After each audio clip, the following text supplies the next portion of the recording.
let's start this back in like 2005, maybe 2006. I was big on the Kid Robot message board, and I was very active on that. Now, at the time, I was really only collecting Bounty Hunter and Michael Lau toys, but I was still very active on Kid Robot. But I wasn't into Dunnies or any of the stuff that Kid Robot put out. And along the way, a fellow messaged me on that board and invited me to another message board where it was more about hardcore Japanese toys, vinyl figures. Wasn't Isaac Ramos, was it, who messaged you? It absolutely was. And that message board was Skullbrain. On that board, I came across people who were a different breed of collectors. It was more about the smaller niche vinyl toys that I learned that were called fight figures. And it was very attuned to two companies in particular. Well, you had Bounty Hunter, who were arguably the OGs of the new vinyl wave, starting with Kid Hunter, which is kind of where around I picked up on stuff. But you also had people who were into the vintage Japanese and Asian vinyl stuff. But you also had a different breed of collector that collected from a company called Secret Base and Reelhead. And I had never heard of these companies before, but I was so interested in it because they were small run.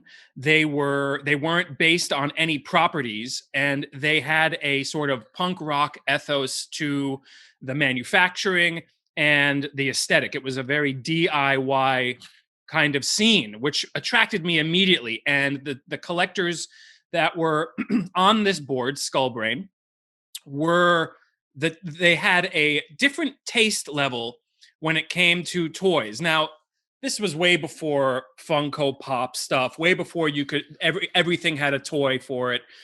And it was really focused on the art and the eccentricity, I would say, of the characters.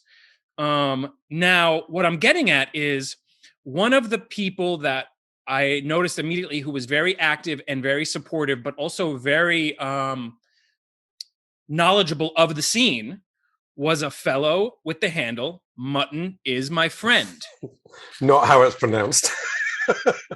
How was it pronounced? Yeah, it's funny. It would be Mutton if it was M-U-T-T, but it's Muton. Muton is, so I've had it wrong for all this time, huh? Yeah, but if you know where that comes from, then you'll know why it's pronounced Muton. Okay, so break me off. So for the audience, for the listeners, that was you, Carl, and you were very active on the board, and you were very you knew a lot about the scene, and I felt like I had just fallen into just this wonderful wellspring of like-minded individuals, and I was sucked in. And from then on, my handle was Corn Bluth. And I was very active on that board from about 2005 till maybe 2009. And I really learned a lot about the toy makers in Asia. It's where I bought some of my first Kaws pieces when they were still affordable. And didn't at one point you even had a chat room devoted solely on your own merit, right? You had your own room within the Skullbrain message board, right? I think it's still there, but I don't go on. But it was designed when they decided to make separate areas in the board for the different scenes. Yeah. And this might be hotly contested by, I know at least one person, but there was the LA Skull Crew, Lask, which I had a hand in, and I think I came up with the idea. I know I came up with the idea of Skull Crews, though another chap on there really ran with it and created merch and things like that. And then there was this like fake rivalry between people. Like there was the Bay Area Skull Crew, Basque. Okay. And then other areas. So there was 5 areas on there. It's probably still there, but I'm not active on that board at all virtually. Was there toy beef? Reasons. I mean, I know there were people that like to kind of start. Yeah, no, there was fake beef. There was just fake beef, like rival school stuff. Yeah. Now, can you take me through that time for you? Sure. I was in LA, and I'd moved here from London in '98. And one of the first places I discovered was Meltdown Comics and Toys, which is still, well, I was about to say it's still there. No, it's gone in the last couple of years. R.I.P. Yeah, indeed. And they had a smaller store across the street on Sunset. And I think the first time I went in there, it was like super cool because Brian May was in there talking Star Wars figures and things like that. So, And but that there was no one else in there. Was that Barracuda? Is that what that was? No. That's a totally different place. Oh, okay. But I'm talking about Meltdown when it was on the other side of the street. So I go in there and... That wasn't called Barracuda. That was called something else, huh? There was a Barracuda store as well. That was on Melrose. Yeah, right. But the store across from Meltdown, which I went to Meltdown a lot. It was very influential for me as well. Yeah, the store across from there was called Span of Sunset. Right, Span. That's right. Thank you. But that location used to be Meltdown's original location. And Gaston owned Span too, right? Yeah. Okay. Though that was a secret. No one must know. What we do is secret. Right, there you go. You will see that all over the place. So I went in there, and I think around like that time Kubricks had just come out in Japan, and I saw my first Kubricks in there. So they were kind of ahead of the game. And now Gaston knows certain people in Japan and was kind of fully forward on that stuff. So I saw those there. And to give you the full story here, to tie it into the time period you're asking about, I have to go back a little bit. So if we go back to 1975 in Northern England, a place I was ill-suited to fit in for various reasons. Real men are men there. People don't cry and shit like that. So I saw some kids in the playground. They're actually the school kind of bullies who had a bit more money and lived in a big house. I don't know. There were two of them. They seemed inseparable. They had these really cool toys, and I was just super taken with them. And had to find out more about them. And the good guy toy was called Cyborg, and the evil guy was called Muton. And hence, Muton is my friend, because he did become my friend. And my current name on Instagram is Clear with Guts. And these toys were the first ones I saw, which had clear outer shells. And inside, they had either the good guy Cyborg had metallic machinery, and the bad guy Muton had twisted, gnarled guts. Now, those two toys, and especially the latter, Muton, became a huge influence for all the stuff that you were seeing in this niche area, like Secret Base and things like that.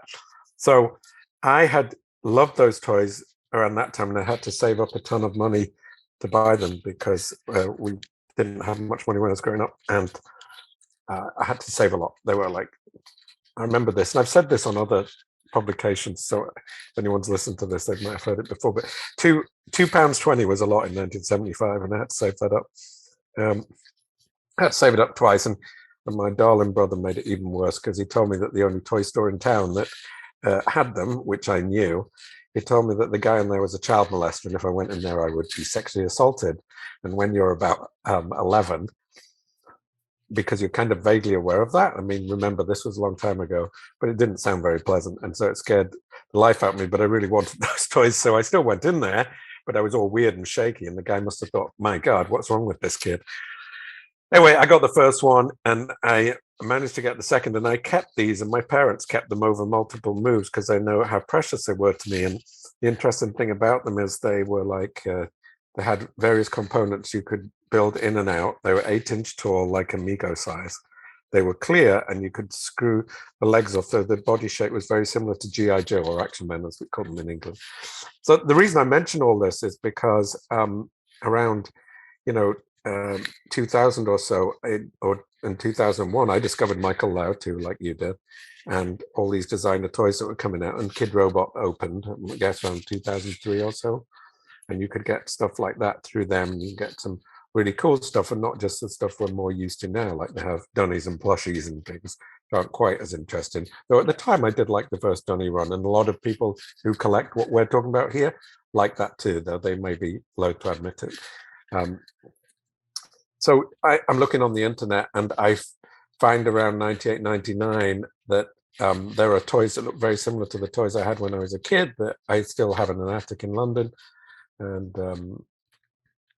through that, I find that there are a lot of, I keep coming across these mutated versions because I'm now looking on Yahoo Japan auction sites and trying to buy up the Japanese equivalents, and doesn't seem much info on them. So I'm, getting things that I didn't know existed, and they're actually turned out to be 12-inch tall, like full GI Joe size.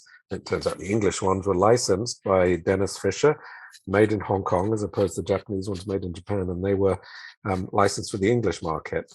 And I found out later that they took the head from the Cyborg head, looked a little bit big, but they kind of modeled the head a little bit on something called Shonen Cyborg, which was young Cyborg. So in Japan, he was called Henshin Cyborg, Transformation Cyborg, because he could transform. And he was just called Cyborg. And they had great comic stories on the outside painted. I can't remember who the artist is. But later, a Japanese company, Medicom, kind of borrowed the art and some of the wording and totally used it verbatim. But then they missed off some words at the end, so it made no sense. Don't ask me why. So I discovered things like Secret Base because the guy who ran Secret Base, Hiddy, was really into that. And I started communicating with him in about 2004. And I got a few pieces, and I got a few Gargamel pieces because there was a great little store in San Francisco called something Punch. I don't know if you remember. I got my first fight figure, I think it was a Gargamel figure. My first Secret Base figure was the Skullwing, designed by Pusshead, that I got off eBay, that I bought from one Brian Flynn on eBay. And Brian Flynn now, was Super 7 established by then? Brian Flynn is the owner of Secret, the owner and founder. Yeah, I think it was. But again, Gaston said, "Hey, you should check out this magazine. You might like it." And he had the first issue of the Super 7 magazine.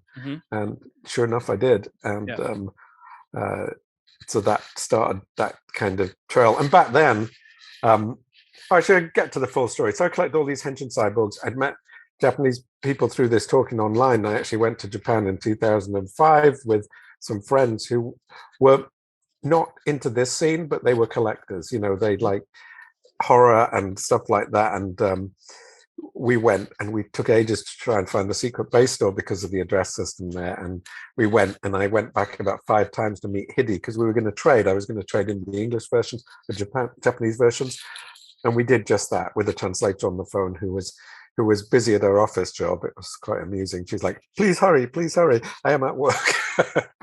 So did a bunch of trading then. Hiddy was very gracious, and I got a great end of the deal there. And all the stuff in the Secret Base store, like when you went there, was not for sale because it was all sold out. Yeah, there's only very few things for sale, which is kind of odd for an American or a European going there. It's like, why is this here? Why do you have a store? But I got some good things, and we also traded for some of his toys, which were previously sold out. So I got a bunch more fight figures for my collection. And you can see the Muton, which is actually King Walder in the Japanese version. He's clear purple with guts, and you can see those on some of the early Skull Brains. They're just like clear purple and stuff like that. And they didn't have the guts per se, but later people did add guts and things like that. So this all is a long way around because there was a lot of info there, but I wanted at Meltdown Toys and Comics, they would do something called Battle of the Collections. It was a cool way for just people to display in a couple of giant showcases something they collected that was interesting. And I did a Henshin Cyborg Battle of the Collections, and it was actually Gaston who he said, "Oh, you might like this guy. He works on this big tabloid art zine called Isaac Ramos." And I got in touch with Isaac, and I met him for the first time when we opened that big collection display. It was like an art opening in a way. I invited people. We didn't have like 12 people come on the opening night, but it was kind of cool. And I met Isaac for the first time, and I knew we were kind of like-minded because I asked him to design a poster for the show because he was, he's a graphic artist, stuff like that, design guy. And I described it to him on the phone, and what he came up with was perfect. It was exactly what I wanted. Though we ripped off a couple of photographs. We didn't rip them off. We asked for permission. We made T-shirts, and that's when Isaac started. We did the T-shirts from that, and they had little loops, like RFSO, real fan shit only. That was his thing. And it was all around that time. that we were chatting a lot, and he was talking about starting this message board, and I'd never really been on message boards, and so he started up Skullbrain, and we were talking back and forth. I mean, it was 100% his idea because he's really into doing things and making things happen, and he got that up. And if you look, it was all around October 2005. Was it? Did I have the year right? 2005. Yeah, Did, right? it was October 2005. And I think I joined a couple of weeks after it started, even though I knew he was starting it weeks before. But I was lazy, and it was a mass exodus or from Kid Robot boards, right? So it was all the people who liked this stuff who were chatting on Kid Robot, but didn't really. There was the occasional mention. I remember Isaac teased around Halloween that year that there was a figure, like it was a pumpkin brain in glow with red paint on it, which he'd got from Span of Sunset, but he wouldn't tell anyone where it's from. He said, "You're all going to be able to get one. You know, it's here in LA," and it was pretty exciting. And it was like our little gang, right? We all moved over there, and we knew about stuff, and it was beautiful. Certainly at the beginning, because everyone was friendly and experiencing new things and learning new things, and we were all about sharing. It later changed into something where it was like, shh, don't tell anyone. People are watching this board, and they'll find out about the toys before I do, and they're too limited. And it became a bit of a paranoid atmosphere. There was a certain bluntness to it as well, which was like there were all these rules. I think probably people in the hardcore scene are familiar with certain rules, but rules about what you should and shouldn't do, like die hard, never sell. Another thing from Isaac. That's right. There you go. I have a T-shirt. Die hard, never sell. Though everyone, I think I've managed that to some extent, but I'm always paranoid about selling anything. That's why I'm running out of space. There you go. Where was I? Hardcore rules. Die hard, never sell. Never sell. Yeah, just rules that some people took a little too literally a bit later, and also there was a certain amount of hypocrisy going on there with regards to saying one thing and doing another. And I don't know, it felt like the hazing got a bit too hard for me, and having some people are going to laugh at this. It's the people who have never been through this, but if you got the shit kicked out of you at school and bullied for no good reason, you either become one of those people who does that, or you become someone who's vehemently against it. And I just found that some of the stuff, a little bit, the hazing was too much. And I kind of it would give me stress in some cases to read some of the stuff that was going on. So I kind of voted with my feet and spent much less time there, which I think is a healthy thing to do if it's causing you some stress. So yeah, it was a great idea. I think it's, I don't know what it's like in the modern day. I guess it's been about the last 7 years I've been on it, much less. But it was certainly a good resource, but you have to be careful what you say, and you still do.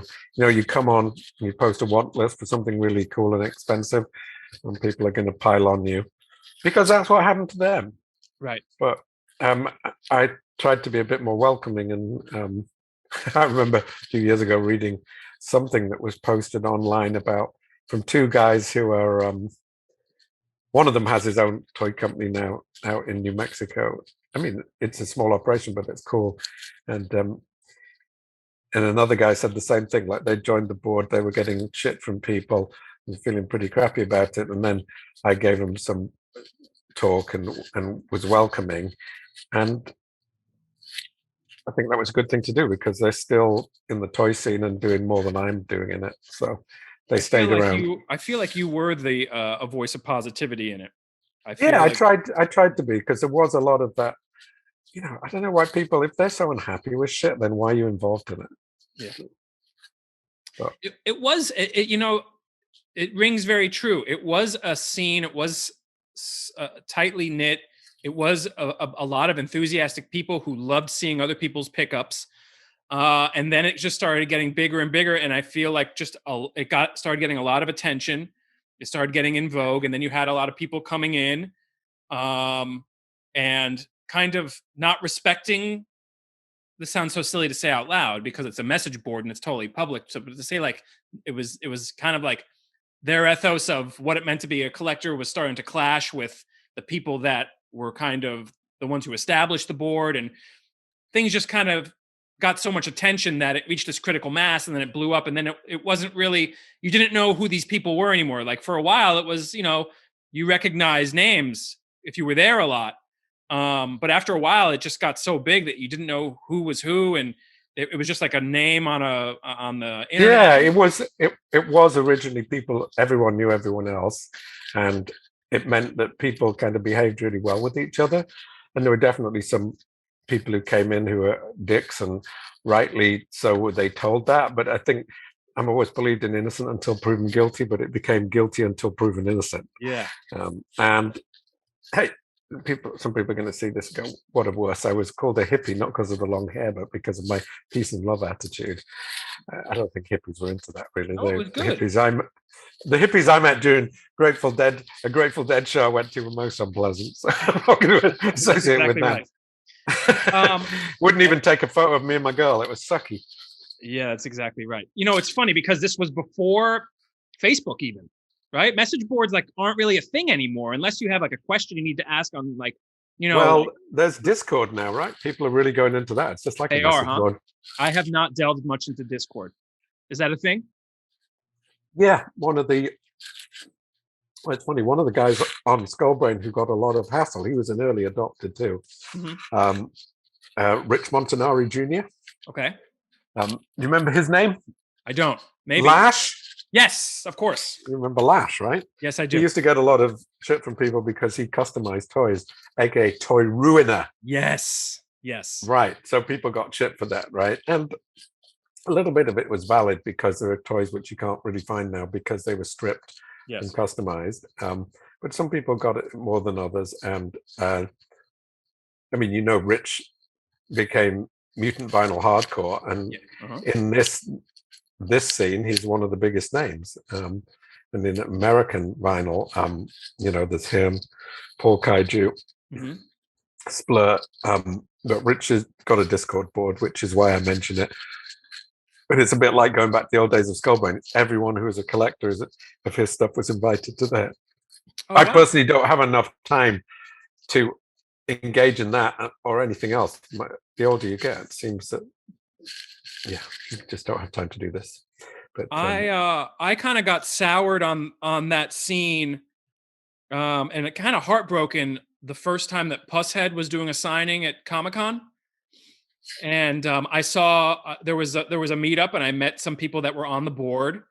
And I remember being online, and I remember seeing some of the guys who I had been introduced to from the board, and they were talking about how they weren't even interested in the toys. They didn't even like them, but they were going to buy them to resell. And these guys were right ahead of me online. They were like 2 or 3 spaces ahead, and I was there to buy. I was a fan of Pusshead. I was there to buy it and have in my collection. And as soon as I saw that, I just realized, like, no, like, these guys talk. A lot of these guys, like, they're fake online. You know, they're just going to go around and just. And I learned the term flipper from being on Skullbrain too. That kind of soured me on the scene, not completely, but just kind of opened up my eyes to, like, you know what, a lot of these people are posing online. And so this was people who had a good rep online, but in reality were actually just turning their toys around. Correct. Interesting. Yeah, I didn't know about that, but yeah, I mean, that definitely happens. I mean, if I don't know how into the scene you are now, but man, it's turned inside out. It's changed into something that we could have never seen coming. Yeah, I don't actually. I still collect Kaws. I haven't really been excited about it, to tell you the truth. I still have my stuff. Like, I haven't sold. Like, I still have a lot of my Bounty Hunter stuff. I have all of my Kaws stuff. I still have my Michael Lau stuff. I love Michael Lau. I have some Gargamel stuff. I have that Nag toy. I have one of those, which caused the whole thing. Which one?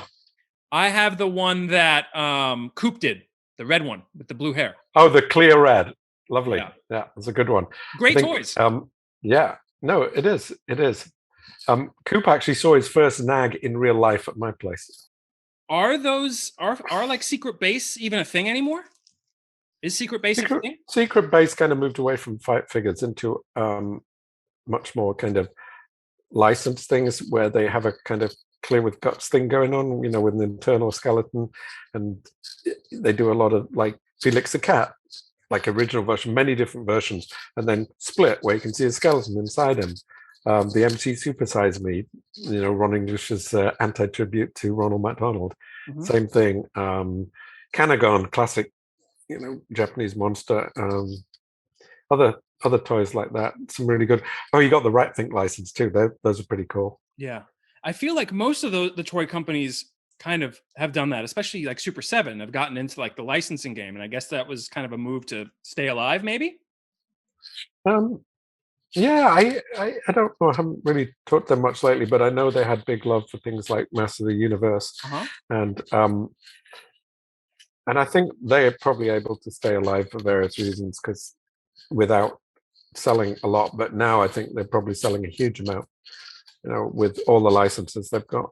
They're doing a great job. All the stuff that Super 7 puts out is fantastic. It doesn't appeal to me as much as some of the earlier stuff they did, but on the other hand, some of it does appeal to me a lot, but I just can't start buying that stuff because it's a really slippery slope. Yes, once you dive in, you can't go down. Yes. One of the things, toys always look better in 2s, 3s, or 10s. Yes, they do. Now, one of the things I remember about you was that you were one of the people on the board that actually bought a Kaws 5-foot for retail. Yes. Do you still have it? Well, it's funny. The only Kaws 5-foot I bought for retail was like, it was there for a whole day on the site. Yes. It was the first one he did. Yes. And I bought it, I think it was $2,000. Something like that, yeah. It's pretty cheap. I mean, now, at the time, it seemed like a mammoth amount. Yes, it did. And when I went to Japan in 2007, it took me and my husband, and I sold it to fund that trip. But it didn't sell for like they do now. It sold for a lot more. It didn't sell for a lot more. It sold for like, probably like about 75% more, something like that. And it was a pain to ship it.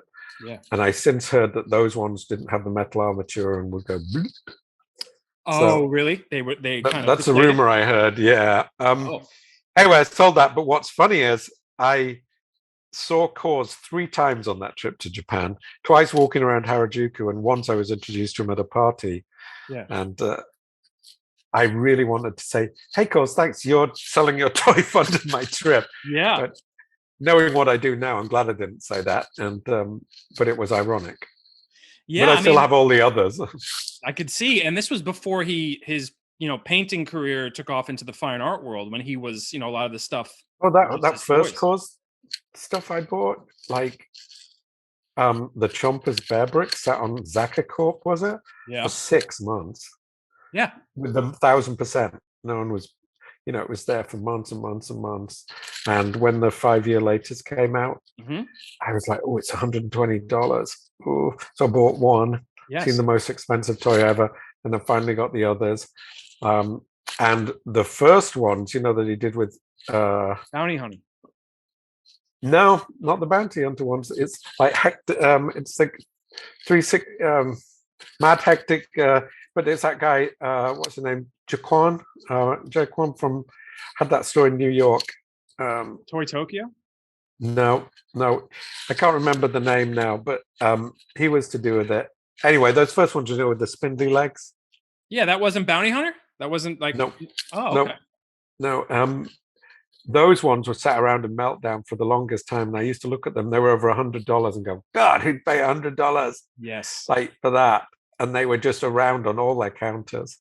Yes, I remember. When I lived in New York, I discovered Toy Tokyo, and I walk in, and it's my first time I saw Michael Lau toys, and I'm like, $100? That's insane. That's absolutely ridiculous. Actually, I went to Michael Lau never did shows in the US for the longest time. Then he did one at Barracuda in about maybe 2010. And I went to it with Lev from Toy Tokyo. Cool. Had a really good time. And basically it was a Nike SB thing that night. And they released a toy that was a shoe that looked like wood.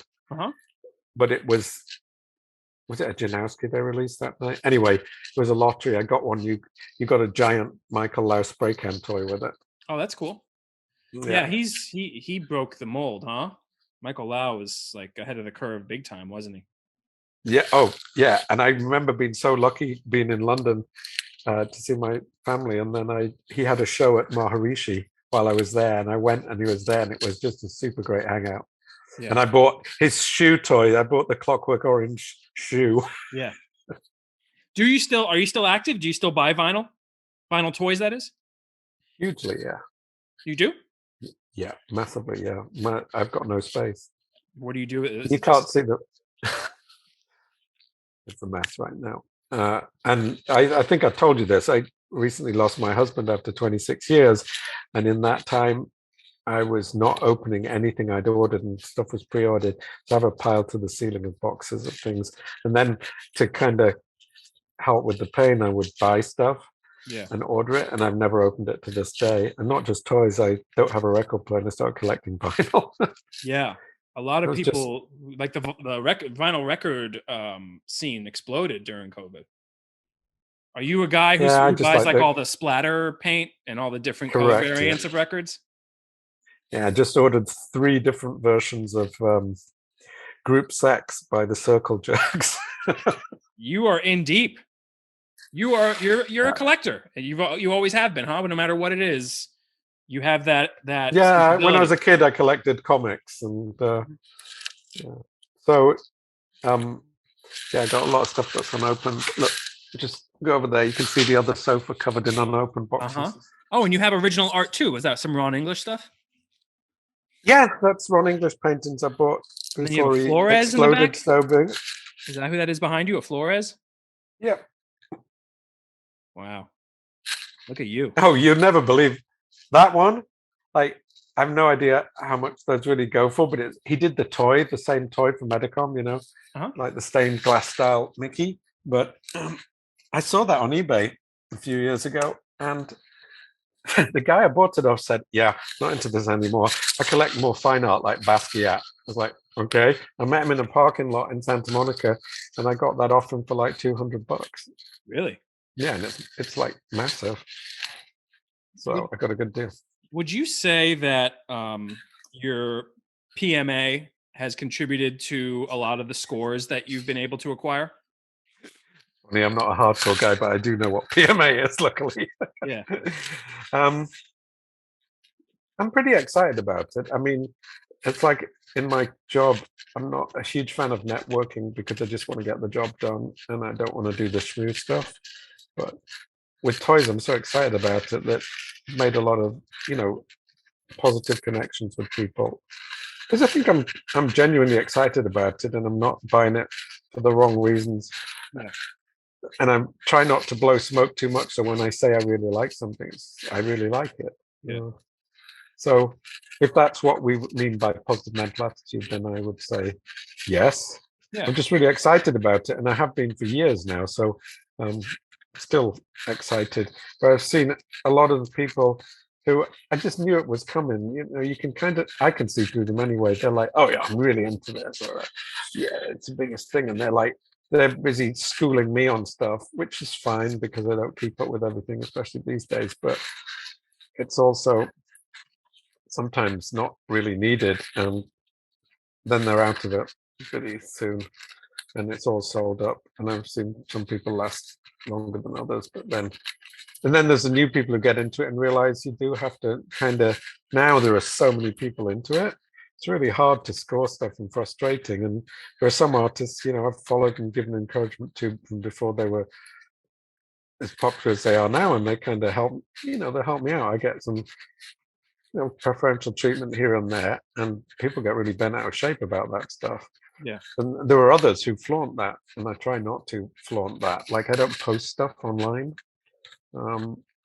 because I'm going to support. It's a thin line to walk. Like post it online to give the artist some support and say you like something, but there's also the fact that it bends people out of shape, and people are like, oh, I don't give a fuck about what people think. But in reality, there's a lot of like harm from social media, and I don't really want to contribute to people's feelings of like anxiety and stuff. So Coming from like a proto social media atmosphere, like a message board, and seeing kind of how things have developed into, do you see any difference, or do you just see the format has changed? I don't see too much difference. I mean, I shy away from Facebook because of the kind of divisiveness it creates, which I saw even before the last few years. There's definitely a difference on the message board. It does create more of a community because there's only there people who are there specifically for that. Yes. But those same groups are fostered, especially with like private chats within things like Instagram and stuff. I mean, I love the idea of Instagram because it's just a photo and there's nothing to argue about. But I've seen the argument start on there too. But overall, you can't be a collector of this stuff without being on Instagram now. It's been a great vessel for artists to sell their stuff directly from there, basically, which is, hey, I'm having a lottery, send it to this email. Yeah. And it's opened it up to everyone. Who is doing big things right now in vinyl toys? I guess what you call them, indie vinyl toys now, designer vinyl toys. I mean, it's all sounds so corny when you try to put a name on it. Well, I have to be careful about saying this because anyone will be like, "Oh, you're just directing people." This. I'm assuming you have over 1 million listeners, right? That's what you told me. Yeah, over. I mean, there's Hirota in Japan. His stuff is wonderful, and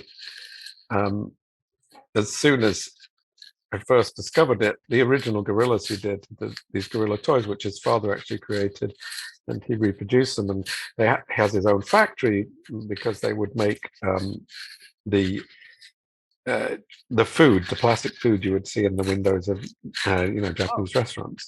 And they made toys. The people who made the same plastic food made vinyl toys. Well, I can only assume that Hirota had like a punk rock background because he made that Think Shit, the first fight figure for Coco Bat. Oh, cool. And he went to them and asked if they could make a toy. At least that's the story I've heard, and like into them, and he modeled it on Take Shit from Takeshi, but I think all the American hardcore people called him Take Shit. So, and he took that name, and the Think has the little glasses like down like this, like Take Shit wore. He then started coming out with toys referencing, I've since realized, like old cartoon shows and some vintage patchy kaiju, but his quality and his design and sculpting are just superb.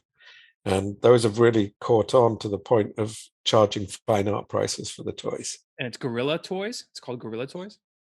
Oh, I can't give the name. People, if they really want to know, will look it up. But anyway, they'll find it. But I'm gonna let them do that if they're really interested. Cool. But those ones, I mean, actually, people are really going to find it hard because he really only sells to people who go to his exhibitions, and his exhibitions are only in Japan and China. And it's just really difficult to get his toys now. But he's superlative in what he does, and it makes it tough on us. If you collected and you can't get them anymore, the quality's there. So he's taken it to a new level. Cool. And where toys are going for like thousands, brand new releases, and there's Pushead still doing great stuff. Mutant Vinyl Hardcore, great designs from Rich, great painting. Paul Kaiju from Southern California, releasing lots of cool stuff. Less hype than some other brands, but it's nice. I kind of like that. Realhead became huge again after a downturn, but they don't do the fight figures. They do the bigger adult Realhead size figures. Who else? Gargamel remained true to their aesthetic, and as we know, Kyoku sculpted a lot of the toys which became popular in the scene for different companies. They've switched to a different model. They do shows with one-offs and lucky bags. That's it. They hardly do any regular releases. Wow. So I feel bad by saying this if I miss people out. I mean, there are loads of people doing good stuff. There's someone on the tip of my tongue. I mentioned Splurt earlier. I mean, those are the American ones, but there are so many small companies, and basically the Chinese buyers are a new audience from 2015 on, and they've really taken it to a place where the people who collect there have seemingly deep pockets, and they've in some ways been taken advantage of by people overseas selling them expensive toys, but they've also asked to pay lots of money. And it's very hard to get some toys unless you have like literally thousands and thousands of dollars. And some of the artists are catering directly to that audience, which means it's in a small field where they release 20 toys, then there's now literally a huge pool with people who will pay a lot. So it's harder and harder to get them. That's interesting because toys, it seemed like we have a flood of toys right now. Toys are absolutely in the mainstream. And it's cool to find out that there are designers that actually have retracted during this time and made them ultra exclusive. Whereas you go now, I mean, there's a designer, whatever that term means now, designer vinyl toy for everything now, and they're very readily accessible. Um, and Well, they're not that interesting. there's a And big difference here, though, because those designer vinyl toys are likely made in China and kind of mass produced, yes, whereas the ones that we're focusing on in this talk are the ones that are produced in small runs, not just because a small run is attractive, but because a small run is able to be created and hand painted by the artists themselves, right? They can't, doing 100 of something is too many, doing 50 is too many. I can't see how they do 30 of them, if you know what I mean, painting the same details on them, right. spraying the same, but they can manage that. And so the natural output is throttled by the fact it's one person. And that's what So attracted me to that scene to begin with, the kind of small focus and the low run. I mean, some of the stuff back then was, 100 plus, but it was the alternative to the stuff that you could just readily buy at the toy store, and they were hard to get. I mean, this was before, I mean, it was early eBay. It was right around the same time that like PayPal just kind of started. So like there oh my weren't, God, PayPal, right? responsible for many people's collections. Yeah.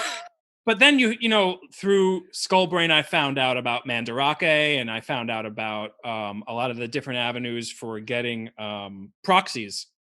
There were some proxies there were some people overseas that would help members of the board acquire certain things, and it was really attractive to me because it was something that I felt like I was connecting to a scene that was kind of just bubbling, and it wasn't. It was something very unique, and there was this really cool cross section of like cult movies, like horror movies, punk rock, and street art, which all kind of meshed into this really cool kind of vision.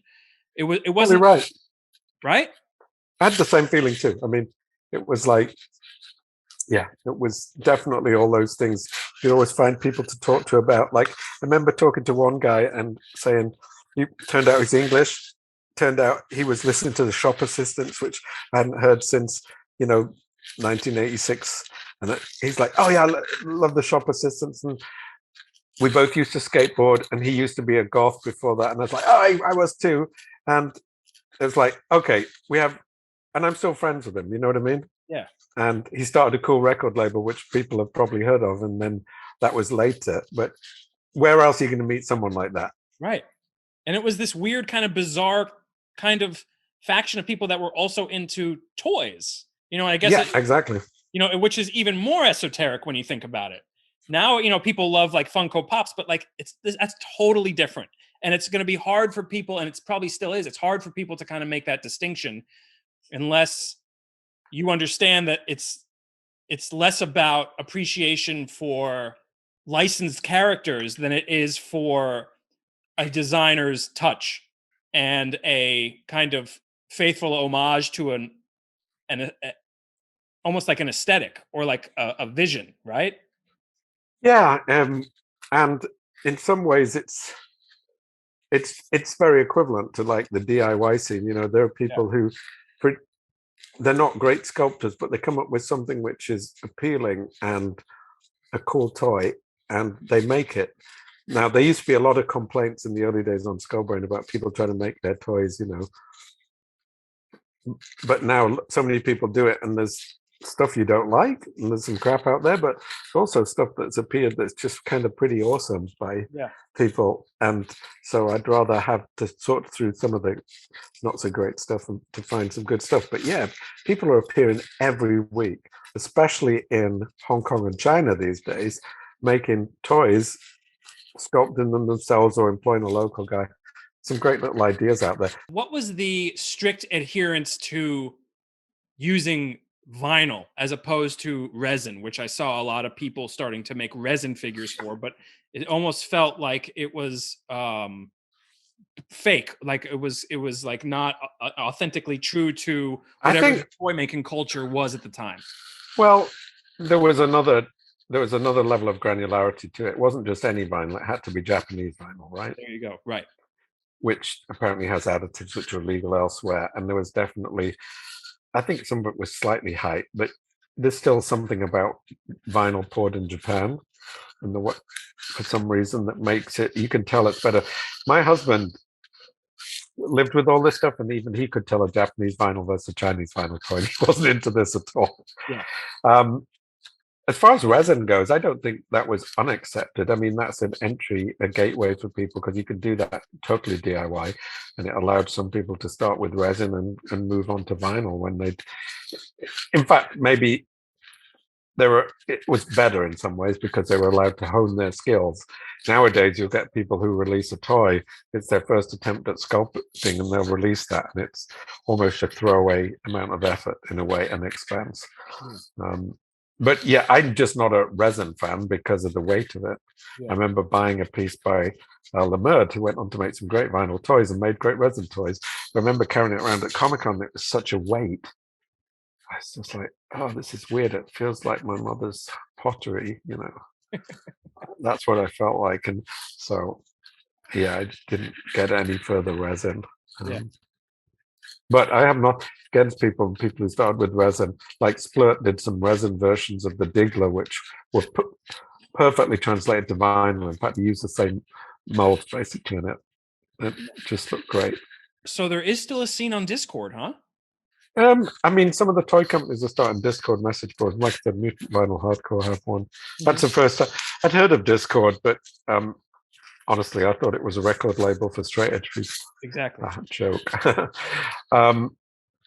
But I hadn't been on one. I joined that for a little while. I just don't have the time. But it reminds me very much of the excitement of the early days of Skullbrain, but everyone's very much focused on one particular artist. You know, which is there a focus now on? Are there? Oh, this one was specifically for Mutant Vinyl Hardcore and their fans. Got it.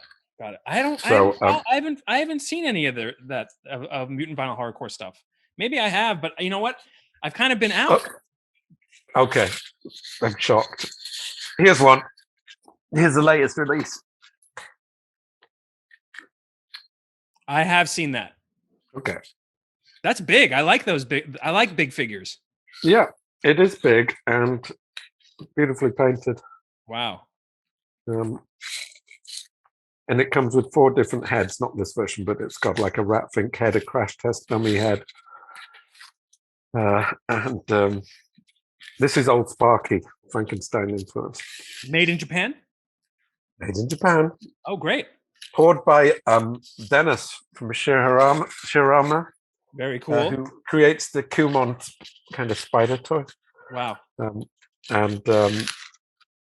Yeah, the molds are over there, made there, sent back here, and then Rich paints them in Connecticut in the old Erector Toys Factory in New Haven. So there is still a scene. That's so good to hear that it's still kind of going on, and maybe it kind of needed to go kind of off the radar a little bit, and it sounds like it's kind of back in full force. Was that bigger than it ever was.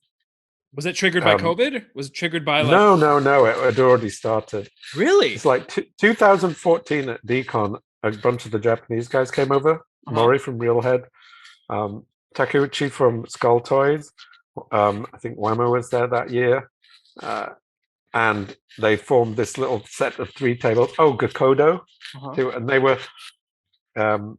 they formed these 3 tables called Team Japan, and you could walk up all weekend and just buy their stuff, and they put new stuff out. You could buy it. Switch forward by 3 years, lines around the convention to get there, and absolute craziness around it. Partly because there's more fans, but partly because of the high resale on their stuff. Is there still a high resale for real head and whatnot? Well, I won't use the word still. It's just certain figures go for just insane amounts. Wow. Like a new release. I don't like saying this because it just stimulates the wrong sort of people, but there's certain ones which just do crazy things in the more in the Asian market, because again, it's people with deep pockets who are willing to pay anything to get them. Yeah.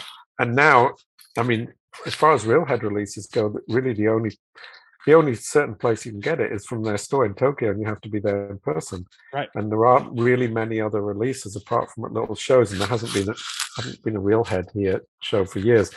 Drives me crazy because I have all those original fight figures. The hardcore collector.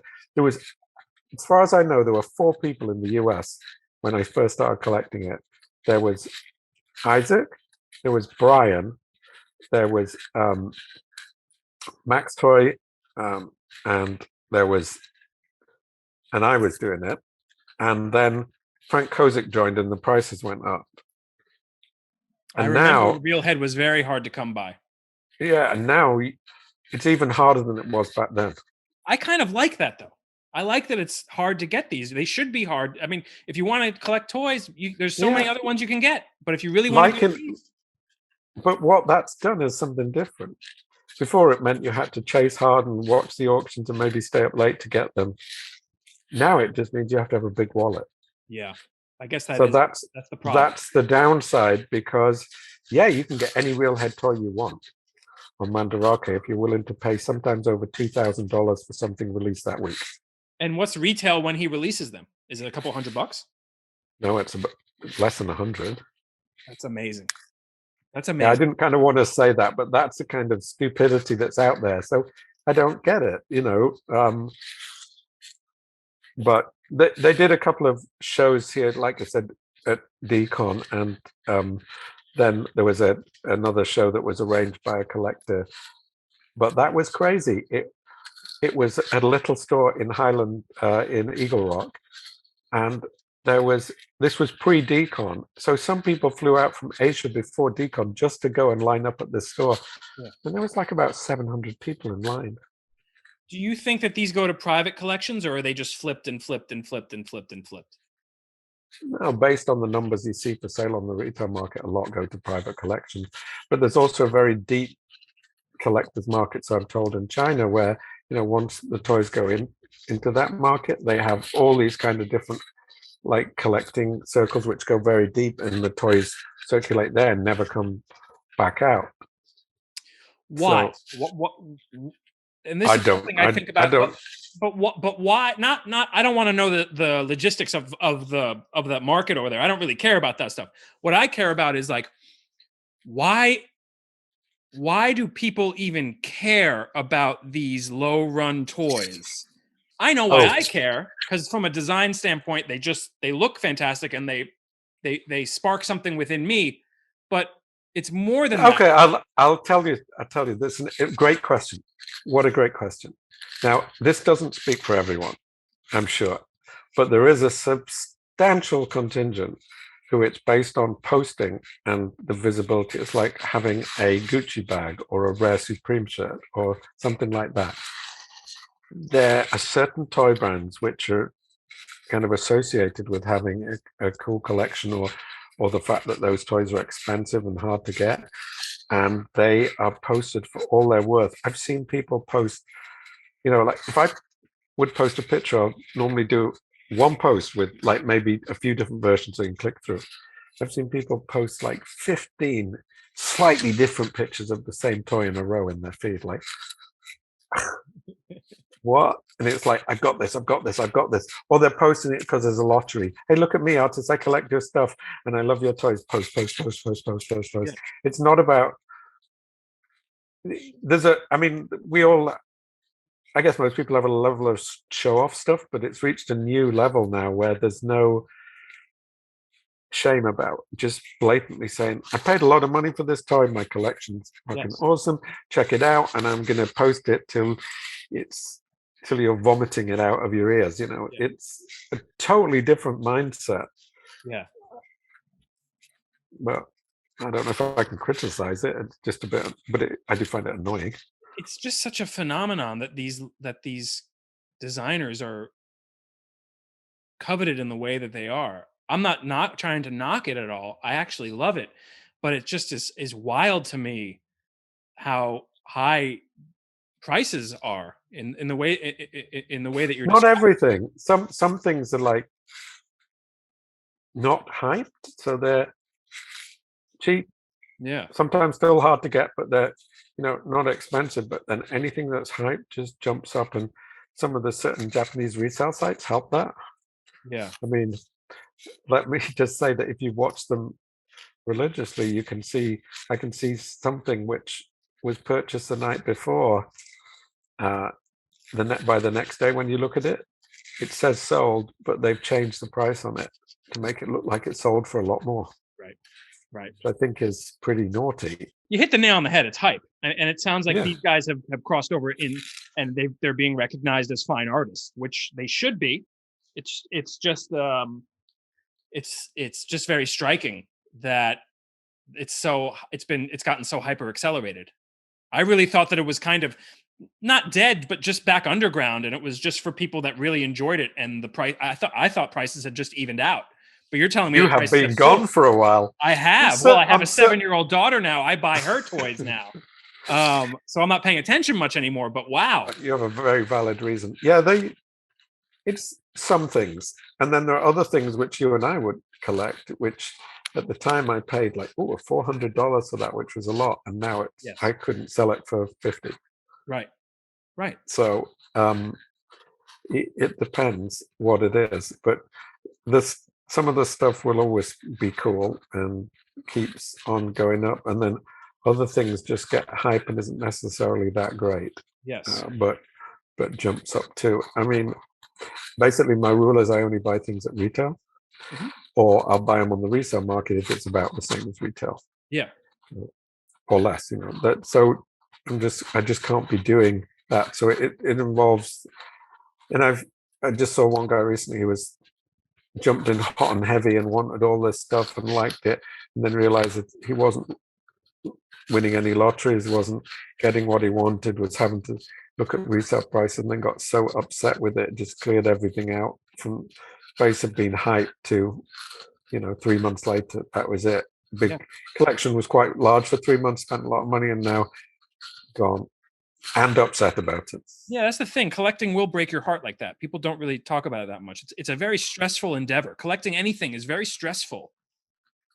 Yeah, especially when the supply outstrips, the demand outstrips the supply. Yeah, and that's when but that's what really gets collectors excited, when things are rare. So it's like this. It's this. Yeah, it does. But there was a time when the scene did go down quite a bit, and then there's a few people who carried on collecting and buying the stuff. And I guess this will sound entitled, but it would have been really nice if some of the people who are artists and releasing the toys remember that, and that's great. But there are others, like, I spent all this time, I've been buying your stuff since early on, and now I can't get any of it. Right. And I think sometimes I wish there would be a real downturn on it. So then the only people buying it are the people who really like it, and it keeps on going. Yeah. But it's funny, they don't remember. And then you kind of asked out because you don't have the deep pocket. I mean, I have deeper pockets than a lot of people, but it's not like huge. It's just because I've got a decent job. But there are people with unlimited funds, it seems. Yeah, that kind of spoils things for everybody, doesn't it? I think those Nag toys really started the trend. Unbeknown, we weren't expecting that, but they were the first ones to break. Well, they broke the price barriers, didn't they? Yes, with Beeman, right? Was Beeman the first one that kind of seemed like a? No, it was Nag toys that did it. That's the one. Yeah, that's the one that became crazy sought after, and they got a little help in their pricing from certain American entrepreneurs, were helped with their pricing, and so it was like, I remember the first time when they said, "Oh, these toys are going to be $250." Now the rumors are that, I don't know where you even buy them, but the latest on sale by a lottery for 10 is over $2,000. and that's much less than I go on the aftermarket. So it's like, it's crazy. What do you get from your collection? A horrible sense of overwhelmedness and the feeling that I could have spent my money better in my life and could be able to retire early. Oh, come on. Well, you keep going. So what is it? What is Yeah, that? it's an addiction. It's like vinyl in the arm. It really is. I mean, it is partially that, but I do like. There's the chase, there's the catch, and there's the release where you put it on your shelf or whatever. But I've run out of space. Yeah. They keep producing great stuff. You know, people. There's new stuff that's coming out that's really great, and I buy some things which aren't really great, but and then I don't sell it, and I need to kind of move that on if it's not moving me. But the stuff that moved me originally tends to continue, and then the new things tend to continue. It's very analogous to the music scene. There's great stuff from years ago, and then there's stuff which is obviously built on the past, but has improved upon it, and equally valid. And it's nice to see that evolution and keep on. I guess in some cases it's less about support. I like supporting certain people, but it's also about just having it in your collection and knowing you're in on the ground floor with something new. It's quite exciting to find that. There's a lot of people who are being serviced very nicely with a lot of the stuff that's from the licensed category. And there's a lot of people that are doing great stuff. And then there's a lot of just consumerist, just mass produced stuff that is just, kind of trendy. But it is nice to see that there are still the artists that are doing it for the art's sake. And I love the fact that there are people like you who have never stopped. And it's inspiring to me to dive back in and check out what's actually been going on. But it sounds like I'm in for a rude awakening in terms of trying to get any of this stuff. No, not any. But you might see something which you're like, oh, that's so good. Yeah. And chances are, if it's so good, it's going to be hard to get. Yeah. Harder than it was back then. Yeah. And I mean, yeah, the lotteries work in odd ways, which we can't really talk about, but most of the stuff is done through lotteries. And let's just say it's a non-traditional algorithm used for these. Oh, I'm sure most of them are rigged. I'm sure they've always been rigged. Who knows? But I guess my new I never said that. Yeah, exactly. My latest mantra is to be like, be okay with admiring and not needing to own, because I'm the type of person that needs to own something if I like it. That's kind of my personality, and I've kind of been trying to make steps towards just being okay with admiring it and looking at a picture of it instead of having this kind of urge to possess it. But that's something I struggle with all the time. I think that's a great way to be, and I haven't got there.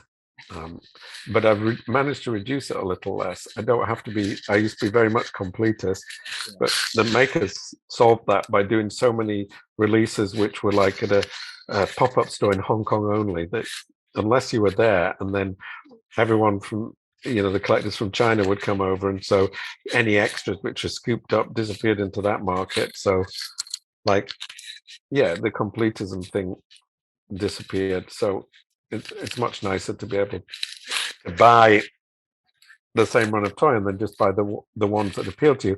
But it's also a minus in that some makers, will see that, oh, you didn't buy everything. And I feel like, oh, that didn't help my cause to get the next one, if you know what I mean. Yeah. But just a weird ass scene. Yeah, I guess it's, one of those things like money is not going to go anywhere, and money does talk. And unfortunately, that's something that ruins the scene for the collector, but is to the advantage of the seller. So it's just one of these kind of like very toxic cycles that go hand in hand with each other. Sometimes it's to the advantage of the seller, but quite often it's to the advantage of the person who turned it around on the secondary market and not the seller. Yes. But I'm sure there's some cases where that is the seller, the original seller too. Who knows? But it just seems like money, like the element of people with a lot of money, like that's not going to go anywhere. So it's just something we have. No, you're right. And even in the early 2000s, I mean, we would look at certain people who were able to buy much more than we were, and people would look at me and say, "Oh, he can do that." and I can't afford that. And yeah, that money was, it's definitely, I mean, this is disposable, non-essential stuff, right? Yeah, exactly. So it's only for people who have that spare income. And uh, yeah, it's pretty stupid in the end of things. But I like to think that what we collect is art, and I think it definitely is. I'm not even fooling myself. Some things are a little less art than others, but and then sometimes there's something really nice and mass produced, which I want to, but there aren't many of those. But occasionally there are. Yeah, I know what you mean. Like, I like going back to some of the Super 7 stuff. I like a lot of that stuff. I like some of the Mafex like comic book heroes that Metacom does, like those hyper articulated ones. But it's just the rabbit hole that if I get one, I need to have all of them, and I don't even want to start. So then I just say, Just went down that rabbit hole. I used to collect the Marvel Legends figures, and I stopped in about 2009. And during the pandemic, I started again, and now I have boxes of them. I get it. They've got no room to display them, but they do such cool characters, and then they do like a build an old figure of something weird like Zemnu, the Living Titan, Yes, from Defenders 3 in 1972 or something. yes. It's like, oh my god, they made a toy of that. I mean, I just remember that character so much. Yeah, I said it. I said on another podcast with another guest that like toys are the new T-shirt. There's just like a toy for everything now, and it's a way for people to just express themselves, whether it be like a Breaking Bad figure at their in their home office, or if they're able to go into an office, or or like even He-Man. I mean, He-Man's a bad example because He-Man's always been around, but there's toys for bands. There's toys for just television shows like Stranger Things and stuff. It's just a new way for people to express themselves and their tastes and their likes. Literally, Those kind of things. I think it's just another way to monetize the show, another possible money stream for things like Stranger Things. Yeah. Like, okay, gotta have the toy here because that could bring in some revenue. Yeah. But it's but not people who aren't toy collectors see that at Target and they're like, oh, I love Stranger Things, or oh, I love Chucky or Alien or whatever, whatever licensed toy they have on the shelf over at Target, and they're like, oh, I'm going to put this on my desk, and like they're not really collectors, but it's a way for them to express themselves. It's kind of gotten mainstream in a way. Oh yeah. I mean, yeah, I used to have like these sideshow figures of the Spinal Tap guys in my office when I worked for Universal. There you go. Exactly. That was the last time I had an office, by the way. I've never had an office since that job. I know. Did you hear me stumble? I'm like, home office, and I'm like, well, wait, people aren't back at the office yet, but you get my point that it's a way for people to express themselves in the same way that, if you're wearing a Black Sabbath Supreme shirt, you're able to you're kind of cueing people to. Big mistake. I got this for $1, by the way. No kidding. Nice. $1. Yeah. It was too big, but now it fits. That's weird. Either I grew or it shrank. Yeah, I've met some good friends through t-shirts, like wearing band t-shirts or seeing them in a band t-shirt. Yeah. Pretty cool. It used to be a way of signaling to other people, or it used to be a way of communication where, it kind of pointed out that you're in the know, but it's kind of just because of the whole market of, and this is a whole other topic of conversation, the whole market of vintage band t-shirts have exploded in a way that you have people wearing them as a fashion statement rather than being a fan of the band. So that's kind of like, I can't tell anymore. Super weird. I've posted up some old photos from like about 1990, and I put them up on Instagram. I'm wearing a Ride t-shirt in one photo and no Lemonheads t-shirt in another. And I got quite a few people, strangers, contact me, ask me if I still had them, would I sell them? Right. And but there are ways to get like rip-off vintage t-shirts for pretty cheap. Yes. Yes. I'm happy with those, but I have a bunch of the old ones as well. Yeah. Cool. All right, Carl. So, well, first of all, thank you for agreeing to this. Condolences on your loss. That's very tragic, and thank you. Heart goes out. Appreciate that. Thank you for making the time. I know it's a time of mourning for you, so thank you for making the time to come on and guest on this show. I appreciate it. Oh, you're welcome. This has actually been one of the funnest chats I've had in a while.